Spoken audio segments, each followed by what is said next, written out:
하나님 말씀 보시겠습니다. 하나님 말씀은 누가복음 24장 44절로 49절까지의 말씀입니다. 하나님 말씀은 누가복음 24장 44절로 49절까지의 말씀. 신약성경 제 성경으로는 141페이지입니다. 신약성경 141페이지 누가복음 24장 44절로 49절까지의 말씀 찾으셨으면 제가 봉독하겠습니다. 또 이르시되 내가 너희와 함께 있을 때에 너희에게 말한 바 곧 모세의 율법과 선지자의 글과 시편에 나를 가리켜 기록한 모든 것이 이루어져야 하리라 한 말이 이것이라 하시고 이에 그들의 마음을 열어 성경을 깨닫게 하시고 또 이르시되 이와 같이 그리스도가 고난을 받고 제3일에 죽은 자 가운데서 살아날 것과 또 그의 이름으로 죄 사함을 받게 하는 회개가 예루살렘에서 시작하여 모든 족속에게 전파될 것이 기록되었으니 너는 이 모든 일의 증인이라. 볼지어다 내가 내 아버지께서 약속하신 것을 너희에게 보내리니 너희는 위로부터 능력으로 입혀질 때까지 이 성에 머물라 하시니라. 아멘. 이 시간은 누가복음 195번째 강의가 되겠습니다. 능력으로 입혀질 때까지 라는 제목으로 하나님 말씀 증거하도록 하겠습니다. 능력으로 입혀질 때까지. 이제 누가복음이 이제 다음 주까지만 설교가 되면 이제 끝입니다. 자그마치 이제 다음 주 설교가 되면 196번째 강의가 되겠죠. 예, 그렇게 해서 이제 대단원에 막을 내리게 됩니다. 약 4년 가까이 설교를 하게 됩니다. 이제 수치로 계산한다면. 우리가 이 기간 동안 우리가 누가복음을 묵상하면서 우리가 복음이 무엇인가에 관해서 좀 더 선명하게 우리가 살펴보게 되었습니다. 누가는 복음에 대해서 설명을 하고 있습니다. 그래서 누가의 복음입니다. 그래서 누가복음이지. 그것을 이 의의를 빼고 누가복음이라고 얘기합니다. 근데 이 누가복음에서 이제 누가는 이 복음의 마지막 부분을 무엇으로 장식하고 있습니까? 부활의 주님을 만남. 그죠? 그것이 복음의 핵심이에요. 그것이 복음의 절정입니다. 예수를 믿는다 하면서도 부활의 주님이 어떤 분인지 알지 못한다고 한다면 어떤 유명한 신학자가 얘기했던 것처럼 신앙에 있어서 부활의 영광이 무엇인지 모르는 사람은 그는 신앙이 무엇인지를 아예 모르고 있는 것이다. 나도 십자가의 고난을 압니다 라고 얘기를 하는데 부활을 모른다고 한다면 그는 사실은 십자가의 고난을 겪었는지 모르겠지만 예수 그리스도와 연합한 고난은 아니라는 것입니다. 예수 그리스도와 연합한 고난이라고 한다면 그것은 반드시 뭐로 가야만 해요? 네, 부활로 가야만 해요. 그래서 우리 그리스도인들은 고난당하는 것을 기뻐하는 사람들이 아닙니다. 그리스도인들이 궁극적으로 목표로 하는 것이 무엇이냐면 부활의 소망 때문에 고난을 인내하는 것일 뿐입니다. 이것이 우리가 고난을 바라보는 관점의 차이예요. 고난 기뻐하지 않죠. 그렇죠? 그래서 누가는 이 그리스도, 부활하신 그리스도를 만남에 관한 세 가지 유형을 세 가지 사건을 통해서 우리들에게 설명해 줬습니다. 첫 번째 유형이 무엇이었습니까? 다시 한번 복습을 해볼까요? 이거 굉장히 중요한 문제예요. 첫 번째, 누가가 부활의 주님을 만나는 첫 번째 방식을 뭐라고 얘기하고 있습니까? 하나님의 언약의 말씀을 기억하는 것. 근데 기억한다는 것이 무엇을 의미하죠? 단순히 그냥 메모라이즈 하는 겁니까? 그냥 머릿속에 그래 성경에 보니까 그걸 나 암기하고 있어. 그 얘기하는 게 아니죠. 부활의 주님을 구약에서 약속한 그 언약을 기억한다는 개념은 무엇이냐면 성령의 조명을 통해 깨달아 알아지는 것입니다. 우리 눈이 열려야 돼요. 하나님의 말씀을 지식으로 하는 것과 하나님께서 우리의 눈을 열어 깨달아 알게 하는 것은 별개의 문제입니다. 우리가 지식적으로 아는 것이 여러분들을 변화시키지 않습니다. 여러분들이 왜 많은 교리를 듣고 많은 교리를 배우고 많은 설교를 들었는데도 불구하고 왜 변화가 없느냐? 간단합니다. 그것은 여러분들이 그 말씀 가운데 성령의 조명하심을 아직 경험하지 못했기 때문에 그렇습니다. 성령의 조명하심을 받고 나면 우리는 그 말씀이 이전과 다른 말씀이라는 것을 깨닫게 됩니다. 그 말씀이 지식이 아니라 생명이라는 것을 알게 됩니다. 그래서 그 생명의 말씀이 내 인생을 송두리째 변화시킨다는 것을 우리는 깨닫게 됩니다.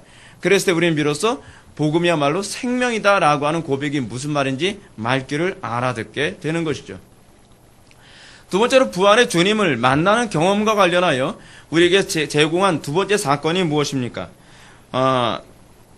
그것은 성찬에 참여하는 것입니다. 성찬의 정신. 그러니까 여러분 단순히 성찬예식했다고 해서 부활의 주님 만나는 건 아니죠. 성찬의 정신이 무엇입니까? 이 의미를 알아야 되는 거 아닙니까? 사람이 떡으로만 살 것이 아니요 하나님의 입에서 나오는 말씀으로만 살 것이니라. 하나님의 말씀만을 나의 생명으로 삼는 것, 하나님의 말씀만을 내 인생의 양식으로 삼는 것, 하나님의 말씀만이 나의 삶의 유일한 길이요 방패요 산성이요 요새로 인정하는 것. 그렇죠? 그렇게 살아갈 때, 그때 비로소 그런 사람들이 어떻게 해요? 부활의 주님을 만나게 되는 것입니다. 이것은 구약에서도 다르질 않아요. 구약에서도 정말 부활의 주님을 만난 사람들은 어떤 사람들이 부활의 주님을 만났습니까? 말씀만을 생명으로 여겼던 사람들. 말씀만을 생명으로 여겼던 사람들이 부활의 주님을 만나고, 그래서 구약에서도 여러분 뭐로 구원을 받아요? 믿음으로 구원을 받죠. 근데 그 믿음으로 구원받는다는 것이 뭘 얘기해요? 아브라함도 오실 예수 그리스도를 보고 구원을 받았다고 얘기하지 않습니까? 그 어떻게 해요? 그 언약의 말씀을 붙잡고 그 말씀대로 순종하면 그것을 양식으로 삼을 때죠. 양식으로 삼을 때. 똑같아요. 구약과 신약이 다르지가 않습니다. 세 번째로 우리가 부활의 주님을 날마다 만나는 경험 가운데 들어가려면 우리는 그리스도의 살과 뼈에 참여하는 태도를 견지해야만 합니다. 굉장히 중요한 얘기입니다. 이 말씀이 의미하는 바가 무엇입니까? 십자가를 우리의 영광으로 삼는 법을 배워야 된다는 것입니다. 하나님의 말씀 내 이성으로 납득 안 돼요. 그죠? 하나님의 말씀 내 경험으로도 납득이 안 돼요. 하나님의 말씀 나한테 너무나 불편해요.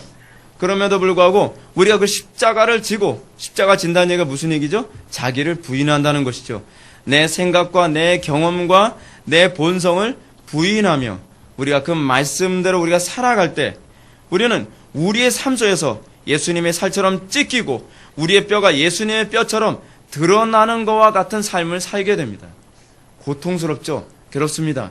근데 왜 우리는 그 어처구니없이도 그런 삶을 우리는 선택하는 것이죠? 우리는 부활을 믿기 때문입니다. 어떤 사람만 끝까지 인내할 수 있습니까?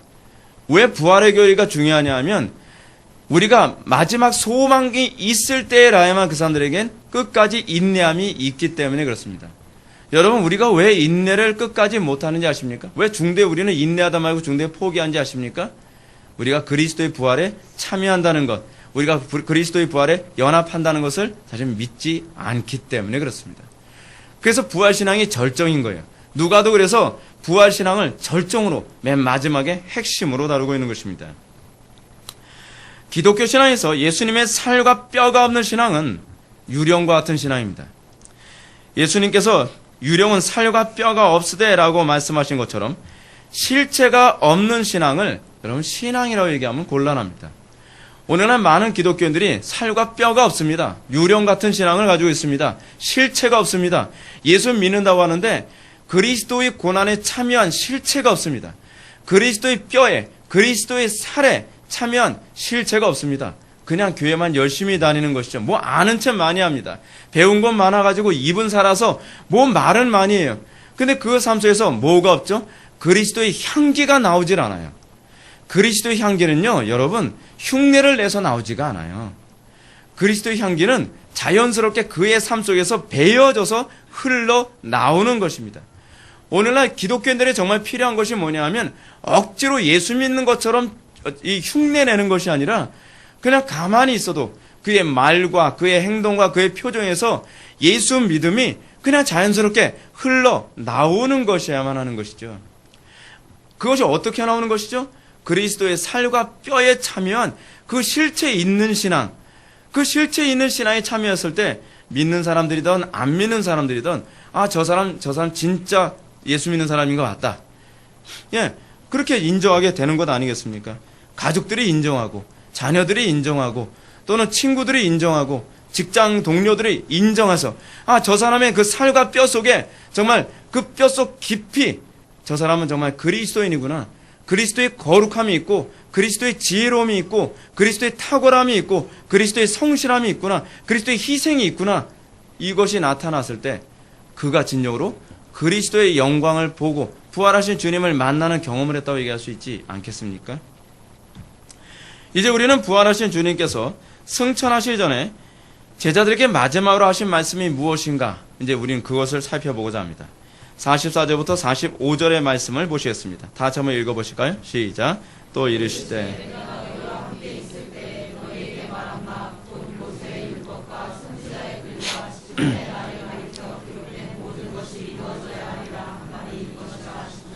예, 그들의 마음을 열어 성경을 깨닫게 하시고, 아멘. 항상 여러분, 특히 이제 신약에서 많이 나타난 것처럼, 누가복음에서도 이제 많이 그 부분이 나오죠. 그들의 마음을 열어 성경을 깨닫게 하시고, 이전에는 그런 성경 구조 있었다는 건 몰랐다는 겁니까? 이전에도 알았죠. 알았는데, 마음을 열어 깨닫게 하셨을 때에, 조명하셨다는 거죠. 뭐, 레마로 받았다. 그 얘기 아니에요. 이 말투주의에 빠진 사람들은, 성경은 뭐, 레마로 읽어야 돼.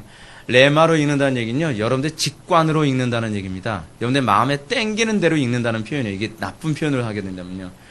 근데 여러분, 레마로 읽는다는 것과 마음을 열어 성령께서 조명하셔서 알게 되는 건 별개의 문제입니다. 성령께서 조명하셔서 알게 되는 것. 여러분, 설교도 성령의 조명하심을 통해서 알게 됐을 때 그의 삶에 놀라운 변화가 나타나는 것이죠. 설교도 주관적으로 들으면요, 변하질 않습니다.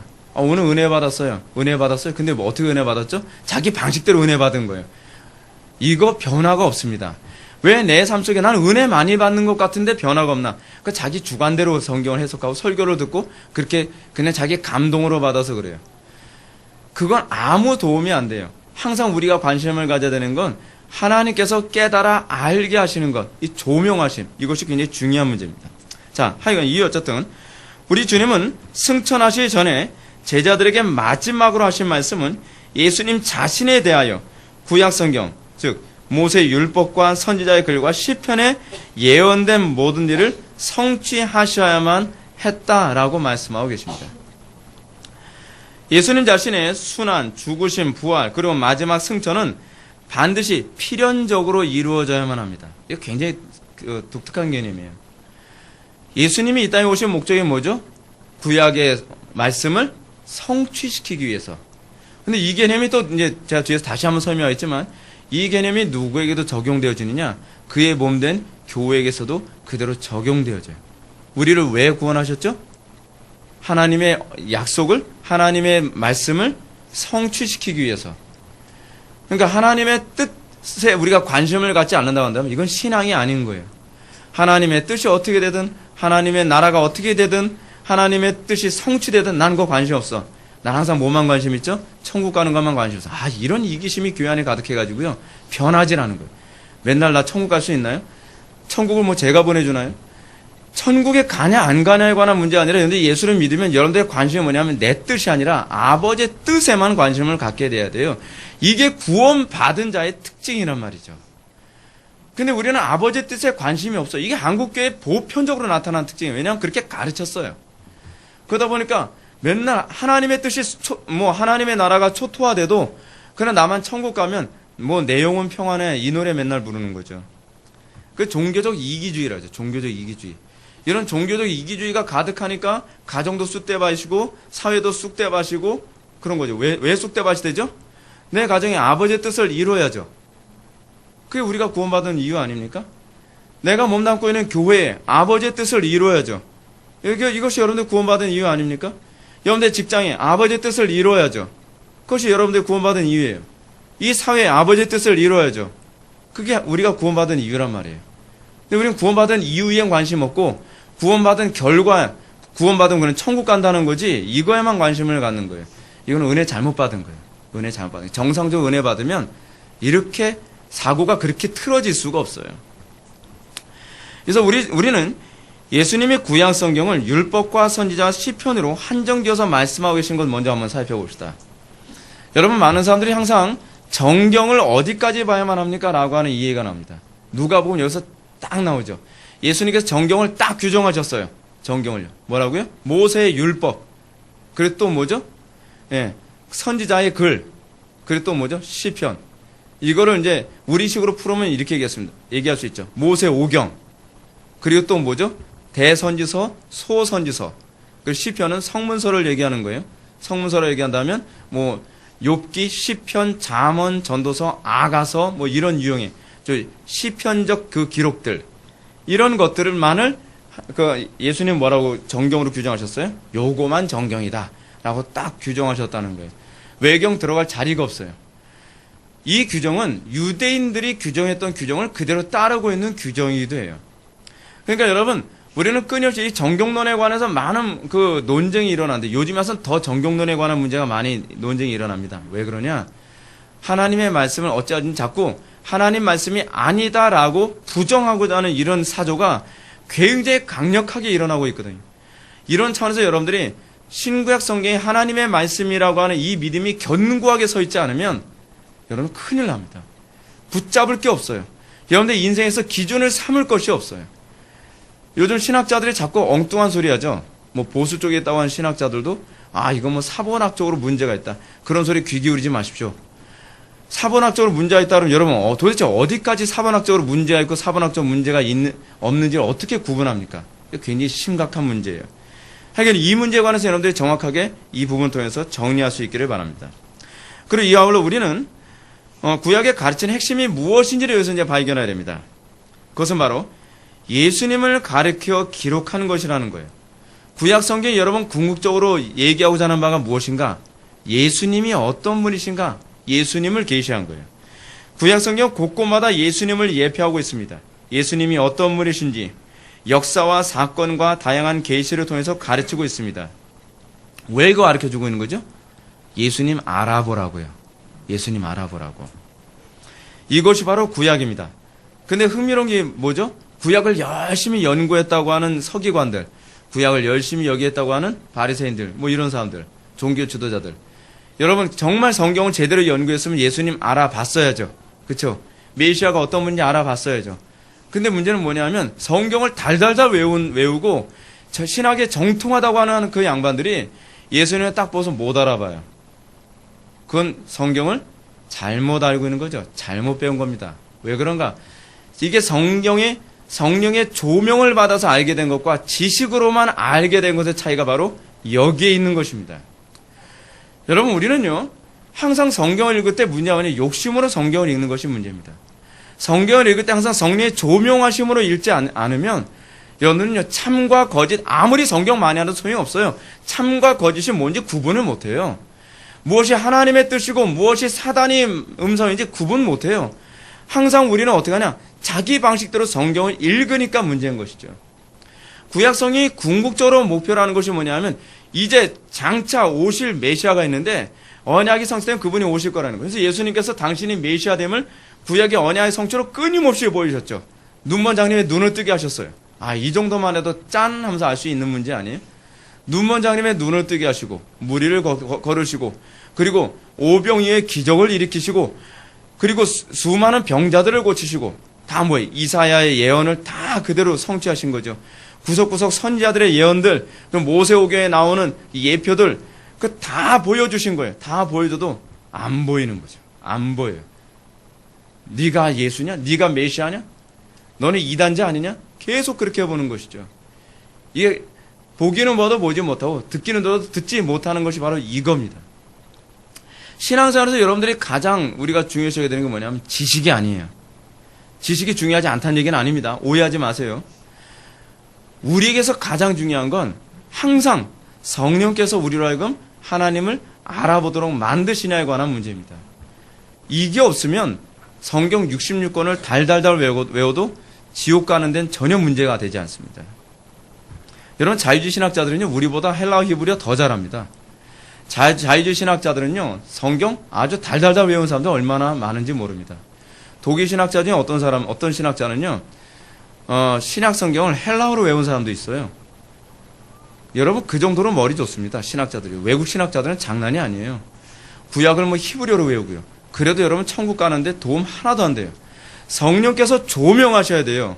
여러분들이 아무리 교리를 많이 외워도 성령의 조명하심이 없으면 예수님이 여러분들 코앞에 나타나도 난 당신 누군지 모른대요 라고 얘기하게 될 거라는 것입니다. 그래서 우리는 항상 성령의 조명하심을 우리가 중요시 여겨야 되는데 근데 여기서 흥미로운 점을 한 가지 또 볼까요? 신약의 예수님은 구약은 뭘 보여준다고요? 예수님 오실 메시아를 계속 보여주신 거죠. 근데 신약은 재미있어요. 신약은 예수님을 보여주기보다는 예수님을 통해서 아버지를 나타내고 있어요. 이게 참 아주 독특한 케이스예요. 그죠? 신약의 핵심은 예수님을 통하여 아버지를 계시하시고 그 계시를 통하여서 거룩하신 삼위 하나님과 동행하도록 우리를 인도합니다. 다시 말해서 구약은 성자께서 메시아로 도래하게 되실 것을 드러내주는데 초점을 맞춰진 거라면, 신약은 아들을 통해서 아버지가 어떻게 드러나는지를 보여주고 있습니다. 그리고 성자의 승천 이후에는 성령 하나님의 역사가 중요하게 나타나죠. 성령 하나님은 누굴 드러내죠? 아버지와 아들을 드러내는데 관심을 가져요. 그러니까 성령 하나님이 하시는 일이 뭐냐면 당신 자신을 드러내는 것이 아니라, 성령 하나님은 예수 그리스도를 조명함으로 예수 그리스도 안에 나타난 하나님을 보게 만드는 거예요. 이렇게 함으로써 성삼위 하나님의 항상 관심이 무엇이냐면 서로가 서로를 드러내심으로써 삼위 하나님을 드러내고 계신다는 사실입니다. 이렇게 하여 구약과 신약은 놀라운 조화를 이룹니다. 그래서 제가 그리스도를 설명할 때 가장 좋은 건 구약을 설명해 주는 거예요. 그리고 또 그리스도를 통하여서 우리는 하나님 아버지를 알 수 있게 됩니다. 즉 구약은 바로 성자 예수 그리스도를 예표하고, 신약은 예수 그리스도를 통하여 아버지를 계시하며, 성령은 성자 안에 나타난 아버지의 영광을 사람들의 심령에 조명하는 것입니다. 그래서 거룩하신 성삼위 하나님의 이 삼일체 하나님의 사역을 우리가 이해하지 못하면 구원이 일어나질 않아요. 그래서 우리가 자꾸 삼위일체론 가지고서 2단이다, 3단이다, 뭐 유단자다, 검은띠다 자꾸 그 얘기하는 이유가 뭐냐 하면 이거 가지고서 이게 구원이 좌지우지되기 때문에 그렇습니다. 이게 굉장히 중요한 문제죠. 물론 구약이 아버지 하나님을 드러내지 않고 있다는 말은 아닙니다. 제가 여러분들에게 말씀드리고 싶은 것은 구약과 신약이 어떻게 거룩하신 삼위 하나님을 드러내고 있는지 그 방식을 여러분에게 설명해 주고 싶은 것뿐입니다. 이 방식이 중요한 이유는 성경에 나타난 거룩하신 삼위 하나님을 헛되이 섬기지 않도록 하게 만들기 때문에 그래요. 우리가 성경의 이런 관점을 이해하지 못한다면 우리는 아브라함과 이삭과 야곱에게 나타난 하나님이 아닌 다른 하나님을 섬길 위험에 노출되고 맙니다. 또 우리는 바울 사도가 언급했던 것처럼 다른 예수가 나타난다고 하더라도 구약을 모르면 다른 예수가 다른 예수인지 참 예수인지를 구분하기가 어려워져요. 뿐만 아니라 우리가 성자 속에 드러난 성부에 대한 이해가 없다면 오늘날 신비주의로 가득한 시대에 성령과 미혹의 영을 여러분 무엇으로 구분하겠습니까? 뭐 기사와 이적만 해가죠. 뭐 환상도 보여준다 그러죠. 뭐 음성이 들린다고 하죠. 그런데 여러분 이 모든 것들과 관련해서 과연 이것이 성부 하나님을 계시하고 있는 것인지 삼위일체 하나님을 제대로 계시하고 있는지 어떻게 알 수 있겠습니까? 이게 구약과 신약이 기록된 방식, 그리고 구약과 신약이 어떻게 성령을 통해서 우리에게 조명되어 알게 되어지는지 이 방식을 알 때라야만 우리 속지 않는 것이죠. 여러분 이단도 얼마든지 자기 자신을 광명의 천사로 가장하며 사탄의 일꾼들도 얼마든지 자기를 의의 일꾼으로 가장할 수 있습니다. 이걸 잊어서는 안 돼요. 지금은 더욱더 그런 시대에 우리가 살고 있습니다. 얼마나 미혹이 많은 시대에 있는지 몰라요. 사단이 끊임없이 자기 자신을 광명의 천사인 것처럼 영으로, 환상으로, 신비한 체험으로 막 나타나요. 그런데 사단의 일꾼도 자기를 의의 일꾼인 것처럼 굉장히 심각한 이 도덕성을 가지고서 사람들은 미혹하죠. 여러분, 제가 누구라고 딱 잘라서 얘기는 못하겠지만 한국 교계에 사람한테 굉장히 존경받고 그리고 굉장히 점잖고 인격적으로 굉장히 훌륭하다고 평가받는 사람이 있습니다. 근데 그 사람이 지금 무슨 운동을 하고 있냐면 기독교회가 동성애를 수용해야 된다라는 쪽으로 자꾸 설득해 가고 있어요. 근데 설득하는데 교활한 게 뭐냐면 자기 입으로 얘기를 안 해요. 자기가 만든 단체의 다른 사람의 입을 통해서 이것을 확산시키고 있어요. 여러분 얼마나 지능적입니까? 자기는 항상 좋은 얘기만 하는 거예요. 사람들에게. 그리고 자기가 만든 그 단체, 자기가 만든 그 힘을 통해서 다른 사람들 하여금 동성애에 대한 부정적인 사고에 무장해제를 자꾸 시키는 거예요. 무장해제를. 신뢰하는 목사님이 운영하는 단체가 그 단체에서 얘기하는 거니까 얼마나 설득력 있게 받아들이겠습니까? 그래서 많은 사람들이 이런 얘기합니다. 그걸 읽고서요. 혼란스러워요 라고 얘기하죠. 그렇죠. 혼란스러울 수밖에 없죠. 왜냐하면 이 사탄의 일꾼이 의의 일꾼으로 자기를 가장해서 이런 식으로 사람들을 설득하고 돌아다니니까요. 그러므로 주님도 구약 성경에 자신에 대하여 기록된 모든 것이 마치 반드시 성취되어야 할 것을 말씀하신 후에 그들의 마음을 열어 성경을 깨닫게 하셨다라고 얘기합니다. 마음을 열어 성경을 깨닫게 하시기 전에는 아무도 그것을 알 수가 없습니다. 아무도 그 속에서 의심이 깨어지질 않습니다. 이것이 성령의 역사입니다. 성령의 역사는 뭐예요? 성부께서 작정하시고 그리고 성자께서 완성하신 것을 깨달아 알아서 이것을 내 구원 사건으로 적용시키는 것이죠. 이것이 성령이 하시는 일입니다. 적용시키면 어떤 일이 생기죠? 할렐루야, 그럼 끝납니까? 적용시키고 나면 그 다음에는 우리가 그리스도의 삶에 참여하게 되는 것입니다. 여기까지가 믿음이에요. 여기까지 왔을 때가 믿음입니다. 그러나 오늘날 개혁교회에 속해 있다는 많은 교회 목회자들과 성도들이 이 부분을 너무 등한시하는 경향이 있습니다. 오늘날 우리 개혁주의 진영은 성경을 객관적으로 가르치는 일에만 힘쓰지 그 성경 말씀, 그 교리가 우리의 삶에 적용돼서 주관적으로 나의 삶에 그리스도께서 나와 동행하시도록 성령을 의존하는 일에 너무 게으르다는 겁니다. 그럼 어떻게 해야 되죠? 기도회는 이런 이유가 나올 수 없는 거죠. 기도해야만 합니다. 여러분 성경 배우기 좋아한다고 해서 여러분 그게 신앙이라고 생각하지 마십시오. 여러분들이 반드시 어디까지 가야 되느냐? 그 말씀대로 살기 위한 기도의 씨름하는 장소까지 가야만 해요. 우리는 말씀대로 살려고 하는 씨름을 하진 않아요. 많이 배웠고 감동받았고 은혜 받았으니까 난 이제 믿음인가 보다. 근데 경건의 열매 하나도 안 나타나죠. 문제가 어디에 있습니까? 씨름을 안 해요. 그 말씀 가지고 씨름을 하지 않는단 말이에요.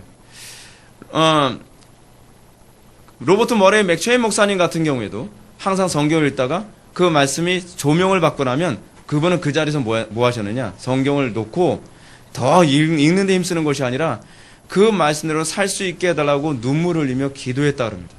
그게 우리 개혁교회가 묵상하는 방식이고 개혁교회가 말씀을 삶에 적용하는 방식입니다. 근데 우리는 어떻게 된 게 배우기는 엄청 많이 배워요. 얼마나 많이 배우는지 모릅니다. 근데 엄청나게 많이 배우는데 그 말씀으로 살기 위한 이 처절한 씨름이라고 하는 걸 할 줄은 몰라요. 기도의 씨름을 할 때 그것이 신앙이 되는 것이고 그것이 경건이 되는 것이고 그래서 그리스도의 향기가 거기서 조금씩 나타나게 되는 것이거든요. 그게 너무 없습니다. 왜 그런가? 게을러서 그래요. 게을러서 그래요. 그리고 이기적이라서 그래요. 그렇게 살 마음이 없는 거예요. 우리가 정말 그리스도를 믿음으로 받아들였다고 한다면 우리는 날마다 이 싸움을 해야만 합니다. 왜 안 사라지죠? 왜 나에게서 나는 왜 이 부분에 문제가 자꾸 생기는 것이죠? 원인이 어디 있죠? 씨름해야 돼요. 그것이 아름다운 거예요. 그것이 성도다움이에요. 그것이. 자, 이제 우리는 우리 주님께서 말씀하신 또 다른 부분을 살펴보자 합니다. 46절부터 48절의 말씀 보시겠습니다. 또 이르시되 이와 같이 그리스도가 고난을 받고 제3일에 죽은 자 가운데서 살아날 것과 또 그의 이름으로 죄사함을 받게 하는 회개가 예루살렘에서 시작하여 모든 족속에게 전파될 것이 기록되었으니 너희는 이 모든 일의 증인이라. 아멘. 이 말씀을 통해서 우리 주님은 구약성경에서 자신에게 대하여 예언된 내용들이 무엇인지를 구체적으로 요약해서 말씀해 주고 계십니다. 구약성경 궁극적으로 예수 그리스도의 순환과 죽으심과 부활 그리고 그의 이름으로 죄사함을 받게 하는 회개가 예루살렘에서 시작하여 모든 족속에게 전파될 것을 예언하고 계십니다. 자, 그래서 중요한 두 가지 사실 우리는 발견해야만 합니다. 첫째는 구약성경의 핵심이 바로 예수님의 순환과 죽으심과 부활에 초점이 맞춰져 있다는 사실입니다. 근데 우리는 그 죽으심과 부활과 순환에 관심이 없어요. 그리고 더 나아가 회개의 세례가 모든 족속에게 전파되어야 될 것을 말씀하고 있습니다. 이것이 구약의 요약이에요. 예수 그리스도의 죽으심과 부활, 예수님의 순환과 죽으심과 부활을 얘기하고 그거로 끝나는 것이 아니라 뭐예요? 회개의 세례가 모든 족속에게 전파되어야 된다는 거죠. 우리가 성경을 읽을 때 이 부분이 눈에 띄어야만 합니다. 이것이 우리에게 발견되어져야 돼요. 우리는 성경을 읽으면서 이 중요한 핵심에 너무 관심이 없습니다. 우리는 특정한 사건과 인물에만 주로 초점을 맞춰서 성경을 읽죠. 그래서 우리는 자꾸 우리는 아브라함을 본받아야 돼. 본받긴 뭘 본받습니까? 본받아서 본받아집니까? 안 되잖아요. 난 모세를 본받아야 돼. 모세를 본받아서 뭐 어떻게 하려고요? 시내산 올라가서 한 40일 금식하려고요? 그러지 마세요. 그러다가 이단돼서 나와요. 그러니까 자꾸 이렇게 사람 본받는 게 문제예요. 사람 본받는 거. 뭐 또 누구 본받는다 그래 또. 뭐 여호수아 갈렙 본받겠대요. 여호수아 갈렙 본받겠다는 뭐예요? 맨날 메뚜기래요. 맨날 세상에. 이게 본받는 게 아니에요. 우리는 거기서 뭘 본받아야만 하느냐? 사람을 본받는 것이 아니라 그 이면에서 역사하신 하나님의 은혜를 보라고 그 사람들이 나온 거예요. 자꾸 인물 강의 하면서 마치 인물을 우상시하는 사람들이 간혹가다 했는데 그거는 잘못 강의하는 거예요. 항상 구약과 신약에서 우리가 바라봐야 될 것은 뭐냐면 인물이 아니라 그 인물 배후에서 역사하시는 하나님이. 성경의 관심이 뭐라 그랬죠? 하나님을 계시하는 거라 그랬죠. 설교자의 관심이 무엇이죠? 하나님을 계시하는 거예요. 하나님을 드러내는 거예요. 근데 자꾸 성경에서 인물을 드러내죠. 여러분 아브라함처럼 사십시오. 난 못 살겠더라고요. 아브라함처럼. 야곱처럼 사십시오. 저는 야곱처럼 살고 싶은 마음 별로 없어요. 좀 요셉처럼 사십시오. 요셉은 못 살아요, 여러분. 우리는 거기서 뭘 바라봐만 하는 겁니까? 그리스도를 보라고 하는 거예요. 요셉을 통해서 뭘 바라보라는 거예요? 그리스도를 바라보라는 것이죠. 근데 우리는 거기서 그리스도, 그리고 그 이면의 역사는 하나님의 섭리, 그리고 그리스도의 순환과 죽으심과 부활, 뭐 그거 바라봐야 되는데 자꾸 인간에게서 무슨 교훈을 얻고 누구를 본받아라라고 해야 되면 어떤 특정한 인물이 자꾸 우상화되어지는 오류에 빠져버리고 맙니다. 궁극적으로요, 설교자도 제가 눈에 말씀드리죠. 설교자도 설교자의 본분은 무엇이냐 하면 여러분들이 저를 추종하는 사람이 되면 안 됩니다. 여러분들이 궁극적으로 바라봐야 되는 것은 설교자가 가리키는 하나님이에요. 하나님을 바라보게 하는데 이 강단이 존재하는 것이지 설교자에게 주목하도록 하기 위해서 강단이 존재하면 그 다음서부터는 그것이 바로 또 다른 우상 숭배가 되는 거예요. 항상 어느 시대든지 개혁교회 목사님들은 항상 어디에 관심을 가졌냐면 하나님을 바라보게 하는데 항상 관심을 가졌어요. 자기에게 주목하는 것이 아니라 항상 하나님을 바라보게 하는 것. 이것이 우리가 정말 관심을 가져야 될 부분인 것을 기억해야만 합니다. 그래서 개혁교회 목사님들은요, 회중들에게 욕먹는 걸 각오하면서 설교했던 거예요. 여러분, 자기가 우상화되고 자기가 팬 확보하려고 하는 사람들은요, 어떻게 해야 사람들에게 박수를 받을 것인가에 항상 관심을 갖습니다. 근데 개혁교회 설교자들은 항상 어디에 관심을 갖냐면 내가 남들에게 박수를 받는 것이 아니라 멸시천대 십자가는 내가 지고 가오리니 누구만 영광 받으시면 돼요? 하나님만 영광 받으시면 됩니다. 그래서 돌맞아 죽고 뭐 테러도 당하고 고통당하고 멸시당하고 막 쫓겨나기도 하고 조나단에도 그런 케이스 아닙니까? 그렇게 된 거예요. 왜요? 그 사람을 바라보도록 설교하지 않았기 때문에 그래요. 바르게 목회한 거예요. 바르게 목회한 거예요. 우리가 또 한 가지 우리가 살펴봐야 될 부분이 있습니다. 우리가 예수님의 말씀 속에서 관심을 가져야 될 부분은 주님의 구원 사역이 이제 끝난 것이 아니라는 것입니다. 구약의 언약 성취는 예수님의 죽으심과 부활과 승천으로 끝난 것이 아닙니다. 물론 예수님은 구약의 예언을 다 이루신 것입니다. 틀림없어요. 맞아요. 그러나 그 언약의 성취를 끝냈다는 것으로서의 성취가 아니에요. 이거 잘 기억하셔야 돼요. 다시 한번 말씀드립니다. 그 언약의 성취는 끝났다는 의미로서의 성취가 아니라 신약교회에서 구원을 적용하기 위한 완성이에요. 무슨 말인지 여러분 아시겠습니까? 다시 말해서 그리스도를 통해 성취된 구속은 이제 그의 백성들에게 적용되고 날마다 구원이 이루어지고 있다는 차원에서 언약은 진행형이죠. 그러나 예수 그리스도께서 그 구약의 언약을 다 성취하심으로 그 예수 그리스도를 바라봐야만 구원을 받는다는 차원에서는 그리스도 안에서 완성된 거예요. 이해를 못하면 다시 들어보세요. 그래서 그 언약의 진행적 성취는 그리스도와 연합된 모든 시대의 모든 교회가 담당해야만 합니다. 여러분, 예수님이 만약에 언약의 성취라고 그냥 딱 이렇게 단정해서 얘기한다면 우리는 이럴 수 있죠. 예수님이 이 땅에 오셔서 언약을 성취하셨으니까 이 땅 천국으로 딱 끝났어야죠. 근데 그렇지 않아요.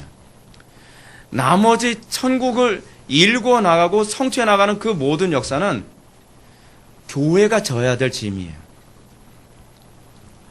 그래서 사도 바울은 뭐라고 얘기합니까? 그리스도의 남은 바 고난을 그의 몸된 교회가 짊어지는 것이라고 얘기하고 있습니다. 우리는 자꾸 예수 그리스도의 언약의 성취에 관한 문제를 너무 쉽게 생각합니다. 여러분, 모든 교회들은요, 오늘 보면 47절의 말씀처럼 그의 이름으로 죄사함을 받게 하는 회개가 예루살렘에서 시작하여 모든 족속에게 전파될 것에 대한 성취를 위해 헌신되어야만 합니다. 예수님께서 끊임없이 자신의 뜻을 주장하지 않고 아버지의 뜻을 따라서 순종함으로써 십자가 위에서 다 이루었다라고 말씀하시죠. 당신이 이루셔야 될, 성취해야 될 사명을 다 이루셨다는 얘기예요. 자, 그렇게 선언하셨던 것처럼 모든 시대의 모든 교회들은 그리스도의 남은 바 고난을 그의 몸된 교회의 채움으로 언약을 성취해 나가는 그 헌신에 참여해야만 합니다. 물론 우리가 하는 순종은 예수님께서 하셨던 순종하고는 다르죠. 예수님의 순종은 구속을 이루기 위한 기초를 이루기 위해서 다 이루신 거예요. 무슨 말인지 아시죠? 교회의 순종은 그 구속의 사건을 모든 민족에게 적용하기 위한 성취예요. 어느 시대의 교회든지 그의 이름으로 죄사함을 받게 하는 회개가 예루살렘에서 시작하여 모든 족속에게 전파되는 것입니다. 그래서 우리 그리스도인들도 지금요, 뭘 위해 살고 있는지 아세요? 성경 말씀의 성취를 위해서 살아가는 거예요. 이해가 가시죠? 여러분들이 그래서 항상 관심을 가지는 게 뭐냐면 내 뜻이 아니라 아버지의 뜻을 이루는 거예요. 예수님께서 내 뜻대로 마시고 아버지의 뜻대로 없어서라는 고백은 예수님만 하면 끝나는 문제가 아니에요. 오늘날 여러분들이 예수를 믿고 있다고 한다면 하나님 나를 통해서 아버지의 뜻이 어떻게 성취되어지고 이루어지길 원하는가 이 고민해야 돼. 이 고민 안 하면요 이거 그리스도인이라고 얘기할 수 없어요. 여러분 너무 이 그리스도인이라고 얘기해주기도 미안한 사람들도 다 내가 뭐 그리스도인이라고 자꾸 얘기를 하는데 이 수준이 너무 낮아져서 그래요. 기독교의 수준이. 여러분 그의 이름으로 죄사함을 받게 하는 회개가 예루살렘에 시작해서 온 족속에 전파되는 것을 우리는 우리의 사명으로 삼아야만 합니다. 이것이 교회에게 부여진 소명이에요. 왜냐하면 이 모든 일에 우리가 증인이기 때문에 그렇습니다. 사랑하는 성도 여러분, 우리가 오늘날 교회의 정체성에 대해서 깊이 있게 생각해야 될 부분이 바로 여기에 있습니다. 오늘날 이 시대의 교회는 너무나 소명감도 불분명하고 정체성도 불분명합니다. 도대체 기독교인이라고 얘기하는데 뭐 때문에 예수 믿느냐 그러면 갑자기 당황을 해요. 왜? 뭐 때문에 예수 믿죠? 그럼 왜 그런 걸 질문해요? 당황스럽게. 뭐 때문에 예수 믿는지도 자기가 몰라요. 그리스도인이 뭐 하는 게 그리스도인이죠? 그럼 한 번도 생각해 본 적이 없는데요. 도대체 왜 교회에 매주 출석하고 종교 생활에 힘쓰는지 자기도 불분명해요. 단지 종교가 가져다주는 평안을 위해서 교회당에 출석한다는 사람들이 있거나 아니면 천국에 가려고 하니 마지못해서 나온다는 사람도 있어요. 혹은 기독교가 주는 유익이 있어서 그래서 교회 나온대요. 야, 참 기독교가 썩어도 정말 심각하게 썩었죠. 도대체 뭐 하는 게 뭐 때문에 여러분 제가 여러분들한테 이거 하나 고백해 드릴게요. 제가 고등학교 때요. 교회에서 제가 제일 실망스러운 모습 굉장히 많이 봤거든요. 그래서 제가 고등학교 때서부터 계속적으로 고민했던 게 뭐냐면 도대체 내가 왜 교회를 다녀야 되는지 모르겠더라고요. 교회가 뭐 때문에 존재하는지 전 그걸 모르겠더라고요.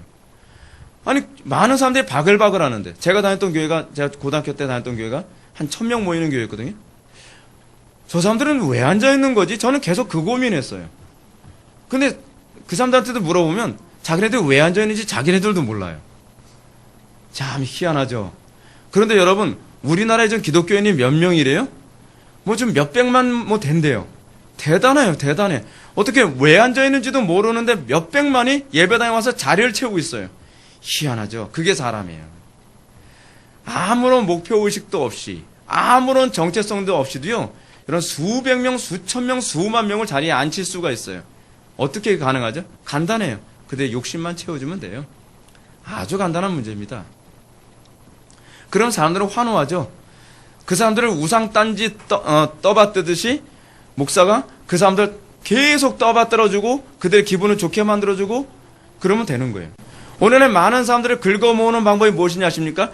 그들 속에는 악한 본성에서 그들이 원하는 것을 정확하게 간파하고 그들이 원하는 얘기를 해주고 그들이 원하는 프로그램을 제시해주고 그들이 환호해줄 수 있는 것을 하면 그 사람들은 박수를 쳐준다는 것입니다. 어떻게 기독교가 세상하고 그렇게 똑같습니까? 이거 정말 회개해야 될 문제입니다. 그러나 이제 기독교는 이 문제에 대해서 분명한 정체성과 소명감이 있어야만 합니다. 오늘날 기독교가 이 정체성과 소명감을 회복하지 않는다고 한다면 애석하게도 여러분 이거 정말 마음에 새겨야만 합니다. 우리 세대가 이 세상을 떠나기 전에 기독교는 종말을 구하고 말 것입니다. 이거 정신 차려야만 합니다. 정신 못 차리면 이거 큰일 나요. 예수 믿는 거 여러분 도대체 뭐 때문에 예수 믿는 겁니까? 편하게 예수 믿을 생각 접으십시오.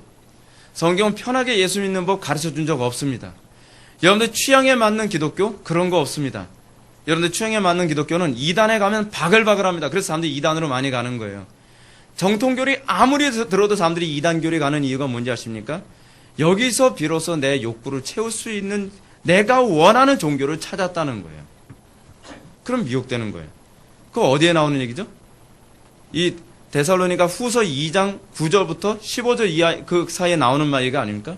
자기 욕심에 미혹되어 넘어진다고 얘기하고 있잖아요.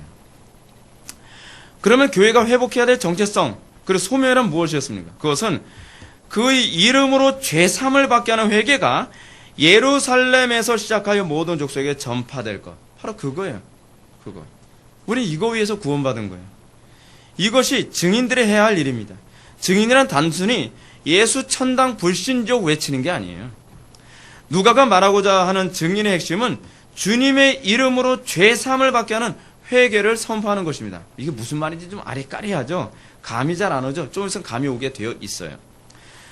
단순히 미신처럼 영적 기도를 하면 천국 간다고 이렇게 달콤하게 믿기 던지는 그런 기독교가 아닙니다. 복음의 핵심은 죄삼을 받게 하는 회개를 선포하는 데 있습니다.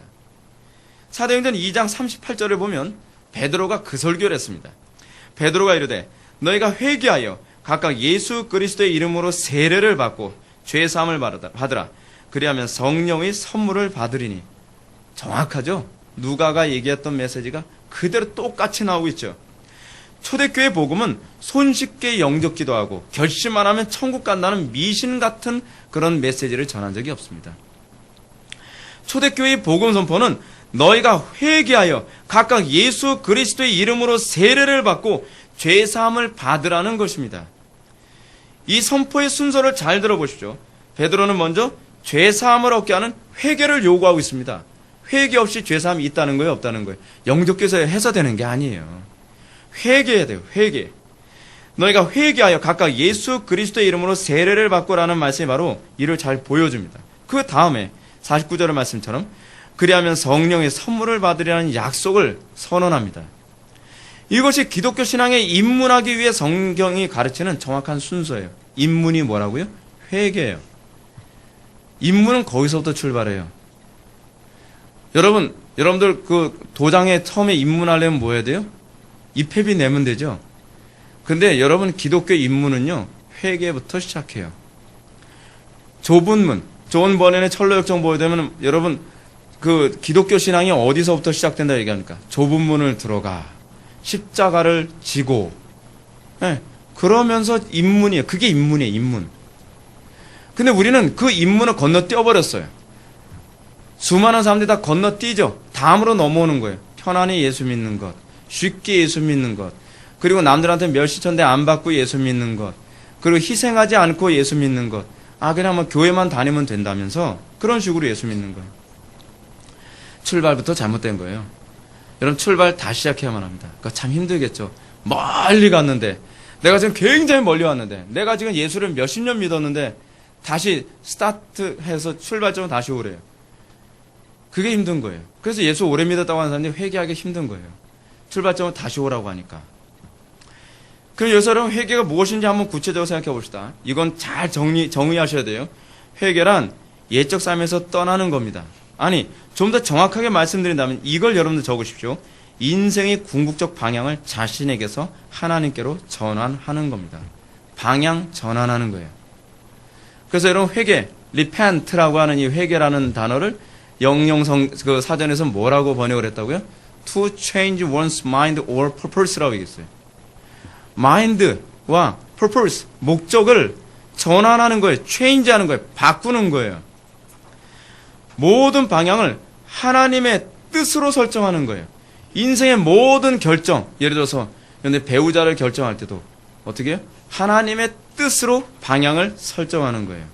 직장을 정할 때도 하나님의 뜻을 잡고 하나님의 방식대로 직장을 선택하는 거예요. 인생에서 수많은 결정을 하는데 내 방식대로, 내 경험대로, 내 욕심대로 결정하던 것을 이제는 하나님의 뜻대로 결정을 하기 시작하는 거예요. 이게 회개예요. 행동 바꾸는 거 회개가 아닙니다. 여러분들 분명히 기억하셔야 되는 게 뭐냐면 행동 바꾸면서도 인생의 방향 안 바꾸는 사람들 굉장히 많이 있어요. 인생의 방향 자체가 하나님께로 향해야 돼요. 하나님이 나의 인생의 전부가 돼야 돼요. 하나님께서 내 모든 결정권자가 되어야만 해야 돼요. 근데 우리는 어떻죠? 우리는 예수를 믿는다고 하면서도 이 남자가 좋은 걸 어떻게 해요? 이 여자가 좋은 걸 어떻게 해요? 저는 정말 어쩔 수 없어요. 이것만은 내 마음대로 결정해야 돼요. 아직 회개하지 않은 거죠. 아직 회개하지 않은 거예요. 나는 이 직장이 좋아요. 나는 이런 삶이 좋아요. 나는 이 대학이 좋아요. 나는 이런 과가 좋아요. 다 내 방식대로 다 그렇게 결정하는. 매사의 모든 삶에서 결정은 다 내 방식대로 결정하면서 종교적인 방법만 회개를 했다 그런 거예요. 수요예배 안 나오던 거 수요예배 나왔으니까 회개한 겁니까? 금요기도에 안 나왔으니까 이제 금요기도에 나왔으니까 회개한 건가요? 오후예배 이제 참석 안 하다 참석했으니까 회개한 겁니까? 참석하면 뭐합니까? 인생의 방향에서 결정은 다 내가 하는데. 사도 바울이 이걸 뭐라고 표현하는지 아십니까? 먹든지 마시든지 무엇을 하든지 하나님의 영광을 위하라. 사도 바울은 먹고 마시는 것조차도 내가 결정하지 않아요. 하나님의 뜻이 이것을 결정하게 만든다라고 생각했어요. 그래 그것이 진정한 의미에서 회개예요. 그래서 회개는 행동을 동반할 수밖에 없다는 건 그래서 나오는 거예요. 그러나 행동이 바뀌었다고 해서 회개는 아니에요. 왜냐하면 우리는 얼마든지 연기를 너무 잘하니까. 여러분 연기자의 특징이 무엇이죠? 자기 마음의 동기와 방향성 바꾸지 않아도 얼마든지 표정 관리 다 할 수 있어요. 마음은 하나도 슬프지 않은데 슬픈 역을 딱 맡으면 자 큐 하게 되면 자기가 감정만 딱 잡으면 눈에서 눈물이 쭈르르 흘러내려요. 아 가증 때죠. 그래서 NG 하고 나면 아이 표정이 싹 바뀌어요. 여러분 그게 연기예요. 그게 연기. 우리는 그런 연기 너무 잘한단 말이에요. 이게 인간의 타고난 본성이에요. 여러분 연기는요 우리 인간의 타고난 본성이에요. 타고난 본성. 이렇게 우리의 인생의 동기와 방향의 전환, 이 전환이 있을 때 이걸 회개라고 얘기합니다. 회개하지 않은 사람이 여러분 목사가 되니까 한국교회가 이 지경 되는 것이고, 회개하지도 않은 사람들이 뭐 사회의 전 영역을 차지하고 있으니까 하나님 영광 다 욕되게 만들고 있는 것입니다. 그러므로 회개한 사람은 자기 인생의 목표를 성공이나 행복이나 명예나 부귀에서 하나님으로 전환하는 내적 변화가 있어야만 합니다. 그래서 여러분 우리가 자주 하는 찬양 있지 않습니까? 우리가 예수 믿고 나서요 우리는 어떻게 해요? 세상 명예, 부귀 그거 다 내가 포기한다는 고백하면서 찬양하는 가사가 있잖아요. 이게 회개자들이 하는 찬양. 이것이 회개자들이 하는 찬양. 아 나는 돈은 못 버리겠는데요. 나는 명예는 못 버리겠는데요. 나는 여자는 못 버리겠는데요. 나는 남자는 못 버리겠는데요. 나는 성공은 못 버리겠는데요. 아직 멀었죠. 아직 회개한 게 아니에요. 그냥 교회만 발을 들여놓은 거지 아직 기독교 신앙이 입문도 아직 안 한 거예요. 무슨 소리예요? 제가 예수를 내가 모태신앙인데요. 모태신앙은 못해서 모태신앙이에요. 그렇게 생각하면 곤란해요. 입문은요. 아키발도 알렉산더도 그런 얘기합니다. 많은 사람들이 자기가 모태신앙이기 때문에 자기도 모르는 사이에 회개하고 구원받았을 것이다 라고 생각을 한대요. 근데 그것은 다 가짜다라고 얘기해요. 신앙은 그렇게 얼렁뚱땅 구렁이에 담 넘어가듯이 그런 게 없습니다. 왜냐하면 하나님 자체가 정확하신 분이시기 때문에 그래요. 우리는 예수 그리스도의 이름으로 세례를 받은 것입니다. 그것이 우리가 입문이에요. 예수 그리스도로 세례를 받으면 뭘 얘기하는지 아세요? 그리스도와 연합했다는 거예요. 옛적 삶은 죽고 그리스도의 삶에 내가 참여했다는 거예요. 그리스도의 삶의 방향에 내가 그 방향성을 고정했다는 거예요. 그게 그리스도로 세례 받음이에요. 그리스도의 이름으로 세례 받음. 그런데 오늘날 교회는 기독교 신앙에 입문하면서 이런 정확한 순서를 따르지 않는 경우가 얼마나 많은지 모릅니다. 사람들이 불편해하니까 이 과정 패스합니다. 회개 패스예요. 강단에서 회개 외치지 않습니다. 그냥 교회만 나와서 비유만 잘 맞추면 교독부에 등록시키고 그리고 영접기도 한번 해주고 나서 기분 좋게 그냥 천국으로 인도해 주는 거예요. 자, 까짓거 기분 좋게 그냥 영접기 됐으니까 하나님 백성 됐습니다. 할렐루야 박수 쳐주는 거예요. 이런 사기 같은 종교가 어디 있습니까? 이런 식으로 여러분 교인들을 자꾸 양성해내니까 그 가운데서 중직자들 나오고 그 그 가운데서 목사 나오고 그 가운데서 별하별 사람들 다 나와가지고 한국교회를 쑥대밭으로 만들어버리는 거예요. 회개 없이 들어온 사람들로 가득한 교회는 자동적으로 회개 없는 죄사함이 당연한 복음처럼 여겨지죠. 왜냐하면 내가 회개 없이 구원받았는데, 내가 회개 없이 내가 기독교인이 됐는데 왜 저 양반은 맨날 강단에서 죄나 지적하고 강단에서 맨날 회개하라고 난리인지 모르겠다. 아, 피곤하다. 그런 소리가 나오는 겁니다. 왜냐하면 여러분들이 알고 있는 기독교는 성경하고 아무 관계없는 기독교거든요. 사실은요. 회개 없는 구원, 회개 없는 죄사함은, 그것을 선포하는 것은 결코 성경에 가르친 복음이 아닙니다. 이것은 다른 복음, 다른 예수를 얘기하고 있는 겁니다. 이런 메시지가 오늘 한국교회를 대혼란과 절망으로 뒤흔들고 있는 거예요. 우리가 보기에 작금의 기독교는 더 이상 회생의 가능성이 없어 보입니다. 좀 죄송스러운 얘기인데 더 이상 회생의 가능성이 없어 보여요.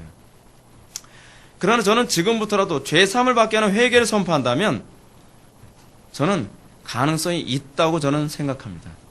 교회에서 안에서 이렇게 절망적이었던 때는 수도 없이 있었어요.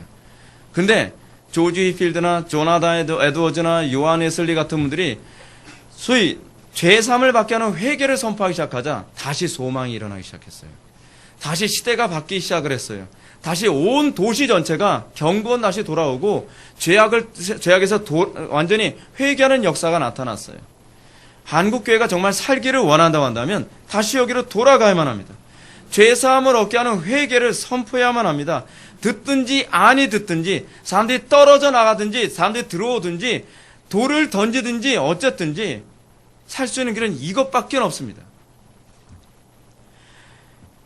모든 성도들이 인생의 방향을 하나님께로 돌리도록 촉구하고, 그리고 인생의 방향을 하나님께로 향하지 않으면, 그들에게 회개하라고 강력하게 선포하지 못한다고 한다면 교회는요 소용없어요. 어떤 방법으로 해도 교회는 살아날 가능성이 없습니다. 자, 그런데 중요한 것은 그 다음입니다. 증인된 교회가 이렇게 죄의 사함을 받게 하는 회개를 모든 족속에게 전파하는 명령이 어떤 방식으로 수행되어야 할 것인가 하는 것입니다. 49절 말씀을 다 같이 읽겠습니다. 시작.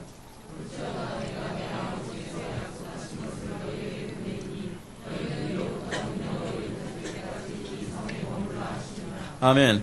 죄사함을 받게 하는 회개를 선포하는 데 있어서 우리 주님이 반드시 염두에 두어야 할 것을 우리들에게 가르치셨습니다. 그것이 무엇이냐면 내 아버지께서 약속하신 것을 받기까지 기다리라는 것입니다. 누가는 이 약속한 것에 대해서 너희는 위로부터 능력으로 입혀질 때까지라는 말로 표현했습니다. 이 위로부터 약속한 것이 뭐죠? 이건 뭘 얘기하는 걸까요? 이 부분에 관해서 사도행전 1장 4절부터 5절에 보면 성령이라고 우리들에게 얘기해주고 있습니다. 제가 한번 읽어보겠습니다. 사도와 함께 모이사 그들에게 분부하여 이르시되 예루살렘을 떠나지 말고 내게서 들은 바 아버지께서 약속한 것을 기다리라. 요한은 물로 세례를 베풀었으나 너희는 몇 날이 못되어 성령으로 세례를 받으리라 하셨느니라. 아멘. 누가는요, 예수님이 무작정 열심히 전도만 하면 돼 라고 가르치지 않았다고 우리들에게 얘기하고 있습니다. 예수님은 무작정 우리에게 전도하라고 얘기하신 게 아니에요. 예수님은 우리들에게 이것을 하기 위해서 뭘 먼저 기다리라고 얘기하고 있습니까? 성령의 능력으로 옷 입힘을 기다리라고 얘기하고 있습니다. 옷 입힘, 이 교리는 굉장히 중요한 표현이라 그랬죠? 신약에서 굉장히 중요하게 사용되어지는 표현입니다. 근데 여기서 이 말씀을 하신 이유가 있어요. 무슨 얘기냐면 성령의 도움 없이는 아무짝에도 너희들의 헌신은 소용이 없다라고 하는 걸 말씀하고 계시는 것입니다. 왜냐하면 이 모든 구속의 사역은 사실은 삼위일체 하나님의 사역이지 우리의 사역이 아니에요. 우리는 하나님께 그냥 쓰임받고 있는 도구에 불과합니다. 근데 우리는 자꾸 하나님의 일을 한다고 하면서 하나님 좀 저쪽 좀 계셔보세요. 내가 알아서 한다니까요. 그러면서 내 방법대로 하고 또 성령의 능력으로 하지 않고 내 능력으로 자꾸 하려고 해요. 그러면서 왜 구원을 못 받느냐? 구원을 못 받을 수밖에 없죠. 내가 하려고 하니까 구원을 못 받는 거예요.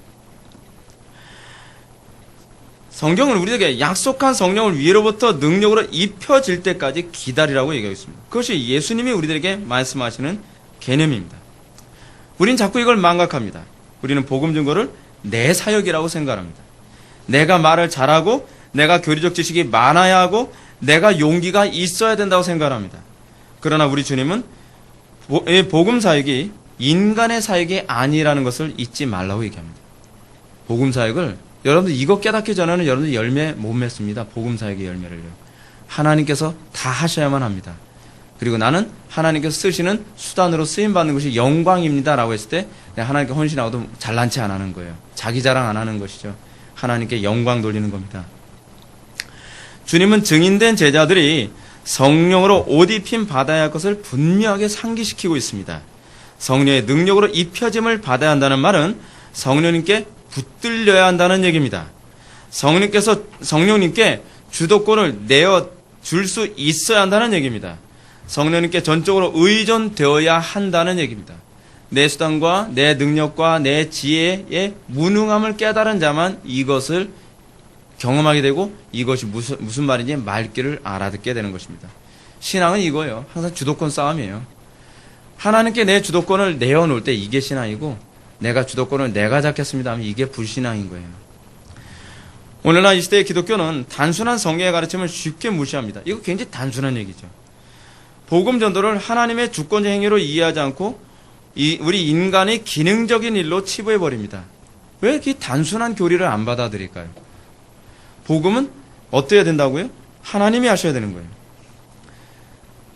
오늘날 우리가 자꾸 복음을 내가 전하려고 하니까, 내 힘으로 전하려고 하니까, 복음을 전할 때 사람들이 회개하지도 않고 받아들일 수 없는 메시지로 회개하고 받아들일 수 있는 메시지를 전할 수 없으니까 뭐예요? 우리가 자꾸 교리를 자꾸 틀어버리죠.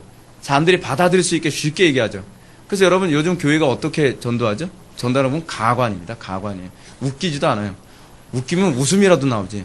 어이가 없으니까 그냥 콧방귀만 나옵니다. 뭐라고 전도해요? 우리 교회 오면 뭐 빵줘부터 시작해가지고 뭐 우리 교회 뭐 드라이 줘. 뭐 우리 교회 뭐 이쁜 자매 있어. 뭐 하여간 이건 말도 안 되는 그냥 정상적인 십자가의 복음, 소위 죄 사함을 얻게 하는 회개를 얘기해서 사람들이 교회 안 올 것 같으니까 별 유치하기 이를 데 없는 방법을 가지고 사람들을 막 전도합니다. 왜 그런지 아세요? 내 능력으로 전도하려고 하니까 하는 소리예요. 내 능력으로 전도하려고 하니까 초대교회 성도들처럼 죄 사함을 얻게 하는 회개를 얘기하면 이건 미련한 복음인 것 같이 느껴지는 거예요. 그래서 맨날 무슨 얘기하죠? 우리 교회 와봐. 우리 교회는 수영장도 있고 그리고 우리 교회 오면 정말 헬스클럽 있고 우리 교회 오면 정말 장난 아니야. 영화도 다 보여줘. 너 드럼 배우고 싶니? 우리 교회 와보라니까. 너 요가 배우고 싶어? 우리 교회 다 해. 그럼 그 사람도 그러죠. 딴 데도 하는데. 그렇잖아요. 교회가 뭔가 세상과 구분됨이 없잖아요. 그러니까 자꾸 교회가 어떻게 가는지 아세요? 자꾸 대형화로 갈 수밖에 없는 거예요. 뭔가 그게 있어야지 교회가 부흥한다고 생각하는 거예요. 이상한 거죠. 이상한 거예요. 성령님을 무시하고 나니까 메시지부터가 다 망가지기 시작하는 것입니다. 여러분 사도 바울이 얼마나 예수님의 가르침에 어린아이처럼 반응했는가 한번 볼까요? 고린도전서 2장 1절과 4절을 보면 사도 바울은 이것이 충실했습니다. 형제들아 내가 너희에게 나아가 하나님의 증거를 전할 때 어떻게 하느냐? 말과 지혜의 아름다운 것으로 아니하였나니.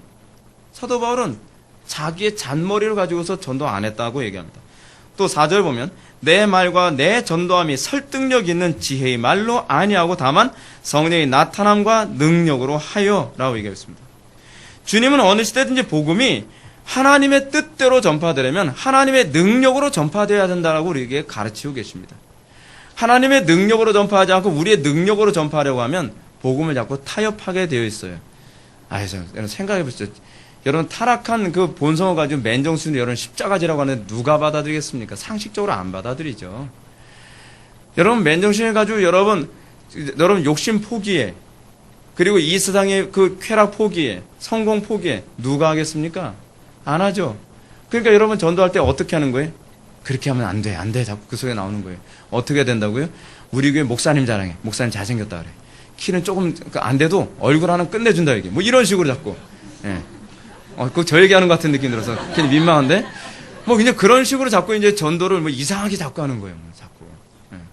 우리 교회 오면 정치적으로 힘 있는 사람이 있는데 그 사람한테 있으면 좀 도움 될 거야. 우리 교회 와봐.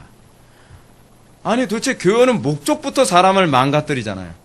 교회 왜 와야 되는 거죠? 그리스도를 만나기 위해서 와야 되는 거 아니에요?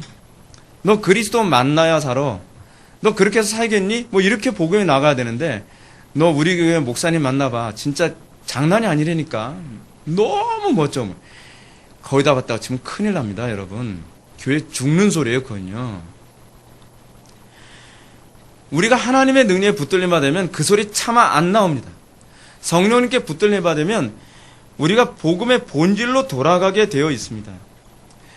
여러분, 사도 바울은 고린도 교회를 향해서 내가 너에게 나아가 하나님의 증거를 전할 때에 말과 지혜 아름다운 것으로 하지 아니하였다. 말과 지혜 아름다운 건 무슨 얘기죠? 그들에게 달콤한 말로 얘기 안 했다는 겁니다.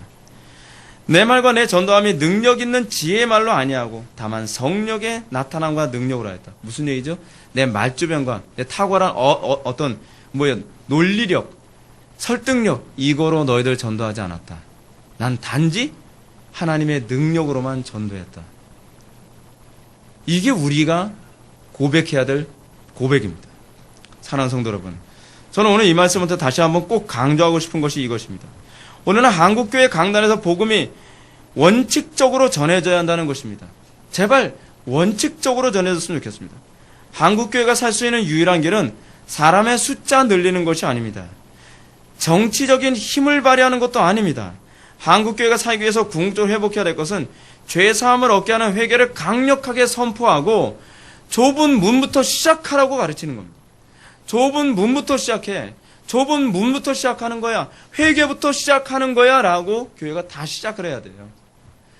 그리고 거기서부터 신앙생활이 다시 기초부터 제대로 가야만 천성에 도달할 수 있다라고 가르쳐야만 합니다. 여러분, 제임스 패커 같은 사람이 왜 지금 배도했는지 아십니까? 그는 자기 나름대로 신앙생활 잘한다고 생각했습니다. 근데 그에게 문제가 무엇이었냐면 그는 기초가 잘못된 거예요. 기초가 잘못됐다는 얘기는 무슨 얘기인지 아세요? 궁극적으로 처음부터 방향이 잘못 설정됐다는 거예요. 방향이 비슷하게 설정됐다고 그게 신앙이 아닙니다.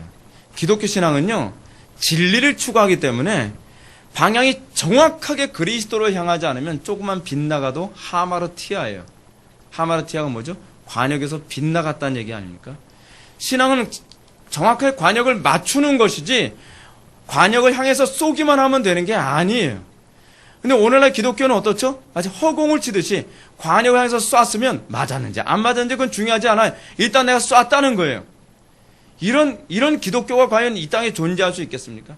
이렇게 흐리멍덩하고 이렇게 아무런 방향성도 없는 기독교가 과연 이 시대에 존재할 수 있겠냐 말이에요.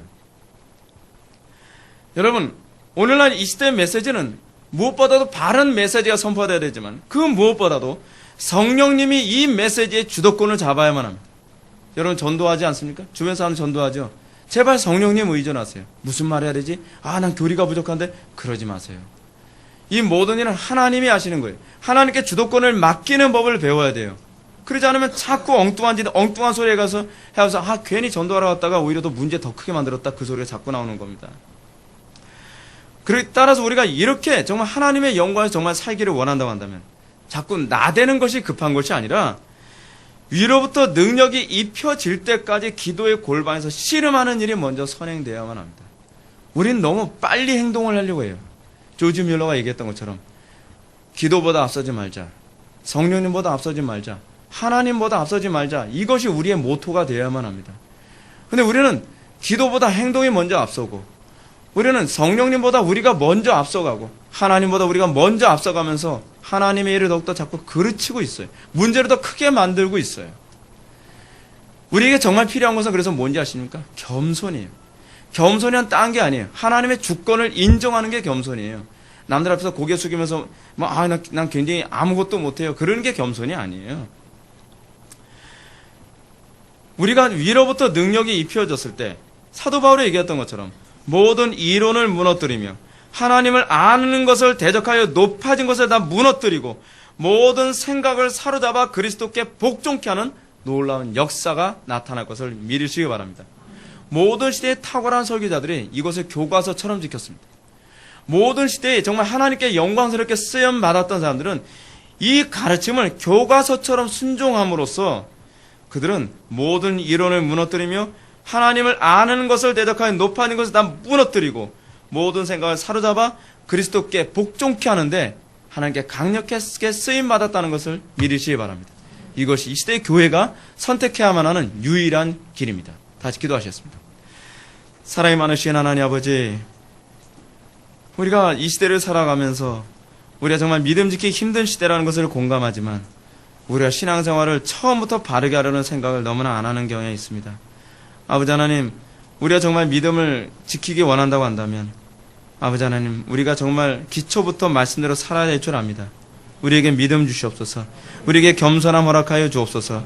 우리가 말씀대로 정확하게 살아가려고 하는 태도를 견지하게 하여 주시고 아버지 하나님, 우리가 모든 주도권을 하나님께 맡김으로 하나님의 인도만을 따르고 하나님의 능력으로만 옷 입고 하나님을 영화롭게 하는 것이 우리 인생의 목표가 되게 하여 주옵소서. 예수님의 거룩하신 이름으로 기도합나이다. 아멘.